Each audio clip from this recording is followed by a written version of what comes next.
Euro চ্যাম্পিয়নশিপের quarter ফাইনালের আরেক ম্যাচে লড়ছে ফ্রান্স ও পর্তুগাল। বিস্তারিত জানাতে জার্মানি থেকে সরাসরি যুক্ত হচ্ছেন সহকর্মী বিটো বড়ুয়া। কি আর বলবো, ইউরো কাপ 2024-এর এই মুহূর্তে অর্থাৎ টানটান উত্তেজনা বিরাজ করছে হামবুর্গের এই ফক্সবাখ স্টেডিয়ামে। মার্কুস তুরাম, উপেমেকানো, ডেম্বেলে সবাই কিন্তু ঝাঁপিয়ে পড়ছে। বলা যায় যে আসলে একের পর এক আক্রমণে এখনো পর্যন্ত আসলে গোলমুখে ঠিকভাবে শট করার বিষয়টা সেটি আমরা এখনো দেখিনি।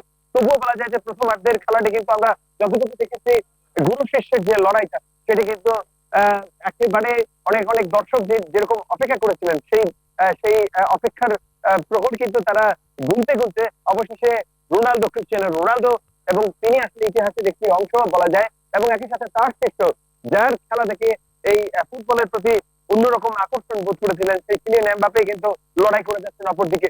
বলা যায় যে আসলে দুই দলের যে খেলা সেই খেলার শুরু থেকে কিন্তু আমরা দুই দলের যে মার্টিনেজ অর্থাৎ রবার্টো মার্টিনেজ পর্তুগালের যিনি কোচ তিনি কিন্তু শুরু থেকে বলে আসছেন তার দল কিন্তু শুধু রোনালদোর উপর ভর করে নয়, পুরো দলের যে টিমের একটি যে পরিকল্পনা সেই পরিকল্পনার মধ্যে দিয়ে ফ্রান্সকে রুখে দেওয়ার জন্য কিন্তু শুধু রোনালদোর উপর ভর করে নয়, পুরো দলের যে টিমের একটি যে পরিকল্পনা সেই পরিকল্পনার মধ্যে দিয়ে ফ্রান্সকে রুখে দেওয়ার জন্য সর্বাত্মক চেষ্টা করা হবে।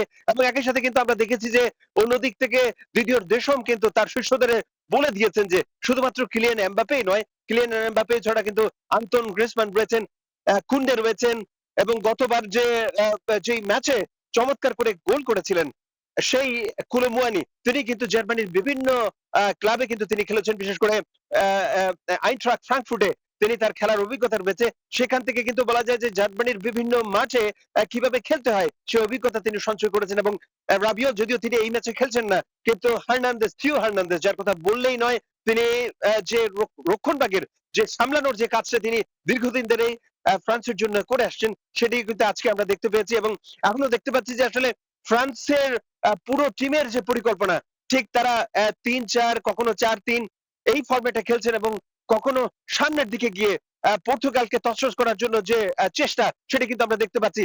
তারপরে দুঃখের কথা বলতে হয়, স্বাগতিক জার্মানি বিদায় নিয়েছে এবং এই বিদায়ের ফলে জার্মান যারা ফ্যানরা রয়েছে তারা আসলে দুঃখের সাগরে ভাসছে।